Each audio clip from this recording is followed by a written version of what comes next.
কবি দেবেশ ঠাকুর রচিত উপেক্ষিতার কথামালা থেকে একটি কবিতা। রেণুকা বলছেন পরশুরামকে, মহারাজ প্রসেনজিতের কন্যা স্বেচ্ছায় বিবাহ করে গোপন স্বভাব যমদগ্নি মুনিকে। যমদগ্নির নির্দেশে পুত্র পরশুরাম জননী রেণুকাকে কুঠারাঘাতে হত্যা করতে উদ্যত হয়েছেন। এই মুহূর্তে রেণুকার কথা। ক্ষত্রিয় রুধিরময়ে জগদপগত পাপং স্নাপয়সি পয়সি শমিত ভবতাপং কেশবধৃত ভৃগুপতিরূপ জয় জগদীশ হরে গীত গোবিন্দম।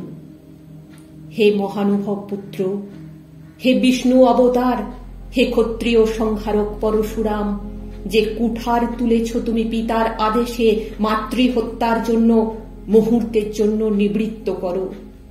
একবার বিবেচনা করো আমি তোমার জন্মদাত্রী মা সত্যই হন্তব্য কিনা। একবার অনুভব করো তুমি বিশ্বের প্রথম ও শেষ মাতৃহন্তা কিনা।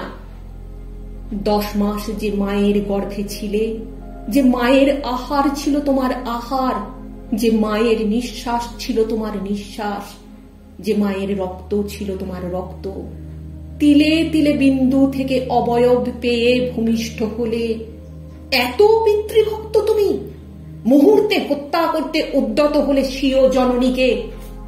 হত্যা হোক, তবু নিজ হস্তে এই পাপ করো না কো তুমি। পিতা তো স্বর্গের মতো, জননী যে স্বর্গের থেকে বড়। একবার ভেবে দেখো তোমার অগ্রজ 4 জন ভাই পিতার যে আদেশ অস্বীকার করেন, তুমি অবলীলাক্রমে সেই নির্দেশ পালনে ব্রতী হলে।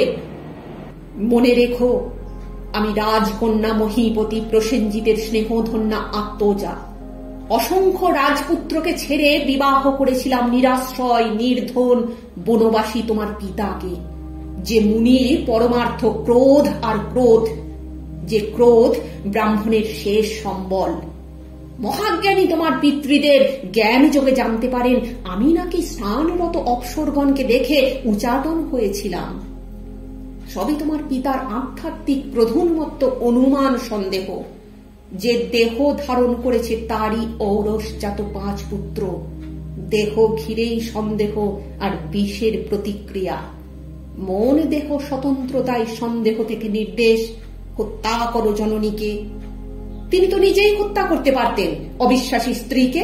নির্বোধ পরশুরাম, জামদগ্নি পরশুরাম, বিষ্ণু অবতার পরশুরাম। আর তোমায় নিবৃত্ত করব না। নির্দ্বিধায় হত্যা করতে পারো গর্ভধারিণীকে।